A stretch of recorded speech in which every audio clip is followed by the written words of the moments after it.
कहने को सभी अपने, पर मन है कि मानता नहीं। डर एक सताता जाता जब गलती करते कोई, छुपाने एक गलती को करते जाते अनेक गलतियां। एक डांट से बचने को स्थिति बना लेते कठिन। नमस्कार, मेरे चैनल रंजनाथ हिंदी की दुनिया में एक बार फिर आप सभी का स्वागत है। आज की मेरी कहानी का शीर्षक है सच एक ताकत। शीना दीदी, जल्दी चलो, माँ ने आज आपका मनपसंद इडली सांभर बनाया है। राघव दौड़ते हुए आकर शीना को बुलाता है। हाँ, अभी आती हूँ राघव। शीना भी राघव के घर इडली सांभर खाने चली जाती है। राघव, हम लोग शाम को घूमने जाएंगे, तुम तैयार रहना। आंटी, आप भी जल्दी करना। अंकल और पापा के आते ही हम सब चल देंगे। हाँ शीना दीदी, बहुत मज़ा आएगा, राघव ने चहकते हुए कहा। शीना और राघव पड़ोसी थे। दोनों के परिवारों में बहुत अच्छी मित्रता थी। अक्सर दोनों परिवार एक साथ घूमने फिरने जाते थे। दुख में भी एक दूसरे का साथ देते थे। शीना राघव से बड़ी थी तथा कॉलेज में पढ़ती थी। वहीं राघव छोटा था और 7वीं कक्षा का छात्र था। दोनों के माता पिता उनकी हर इच्छा को पूरा करने का भरसक प्रयास करते थे, परंतु दोनों ही परिवारों की आर्थिक स्थिति ज़्यादा अच्छी नहीं थी। एक दिन कॉलेज में शीना ने अपनी सहेली के पास स्मार्ट घड़ी देखी तो उसका भी बहुत मन हुआ वह घड़ी लेने का। माँ, आरती के पास बहुत ही सुंदर स्मार्ट घड़ी है, क्या आप भी मुझे वहाँ लेकर दोगी? नहीं शीना, हम इतनी महंगी घड़ी नहीं खरीद सकते। प्लीज़ प्लीज़ माँ, इसके बाद मैं कुछ नहीं मांगूंगी। ठीक है, मैं तुम्हारे पिताजी से इस बारे में बात करूंगी। शाम को शीना के पापा घर आते हैं। शीना की माँ के बहुत कहने पर वे उसे घड़ी दिलवा देते हैं। शीना अब बहुत खुश थी। राघव भी वह घड़ी देखता है। उसका मन भी उस घड़ी को लेने के लिए मचलता है, लेकिन वह जानता है कि वह अभी बहुत छोटा है, तो माँ पिताजी उसे वह घड़ी नहीं दिलवाएंगे। राघव ने चुपके से शीना की घड़ी चुरा ली। जब शीना को अपनी घड़ी नहीं मिली तो वह बहुत दुखी हुई, साथ में परेशान भी कि माँ जब घड़ी के बारे में पूछेगी तो वह क्या कहेगी।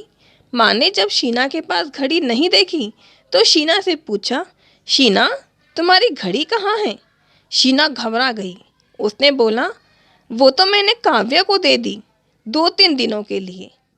ये काव्या कौन है और तुमने उसे इतनी महंगी घड़ी क्यों दे दी? माँ, वो काव्या मेरी नई सहेली है, उसे वह घड़ी केवल 1-2 दिन के लिए ही दी है मैंने। उधर राघव के पास माँ ने घड़ी देखी तो पूछा, राघव, तुम्हारे पास इतनी महंगी घड़ी कहाँ से आई? माँ, वो मुझे मेरे दोस्त ने दी है। यह कहकर राघव भाग गया। 2-3 दिन बाद शीना माँ के साथ राघव के घर आती है। राघव के पास शीना की घड़ी देखकर शीना की माँ कहती है, अरे, ये तो शीना की घड़ी है, ये तो उसने अपनी दोस्त काव्या को दी थी, राघव के पास कहाँ से आई? राघव की माँ कहती है, नहीं, ये तो राघव के दोस्त की घड़ी है जो उसने राघव को दी है। दोनों बच्चे घबरा जाते हैं और रोने लगते हैं। शीना, माँ, मुझे नहीं पता था मेरी घड़ी कहाँ है, मैंने आपकी डांट से बचने के लिए आपसे झूठ बोला था। राघव, हाँ माँ, यह घड़ी शीना दीदी की ही है, मुझे यह बहुत पसंद थी और आप मुझे नहीं दिलवाती, इसीलिए मैंने इसे चुरा लिया।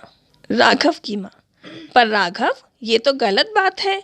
एक तो तुम अभी बहुत छोटे हो और दूसरा ये घड़ी बहुत महंगी है, तुम्हें ऐसा नहीं करना था, तुमने चोरी की और साथ ही झूठ भी बोला।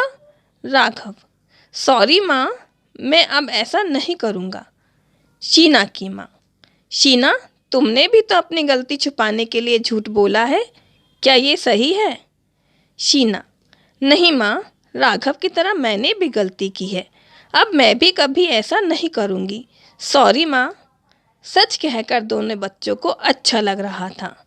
दोनों की माँ एक साथ, चलो, अंत भला तो सब भला।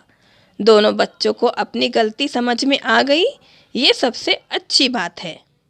तो देखा आपने, एक झूठ एक गलती को छुपाने के लिए हमें बार बार झूठ बोलना पड़ता है और हम अपने आसपास झूठ का एक पूरा जाल बिछा लेते हैं।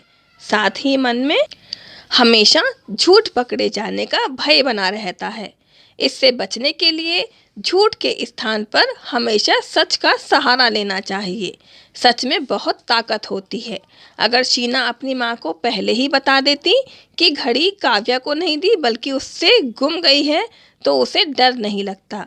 उधर अगर राघव सीधा अपनी माँ को बोलता घड़ी लेने के लिए तो एक बार को शायद माँ दिलवा देती और उसे भी झूठ नहीं बोलना पड़ता। तो इस तरह हमें हमेशा सच की ताकत का सहारा लेना चाहिए और स्वयं को कठिन स्थिति में जाने से बचा लेना चाहिए।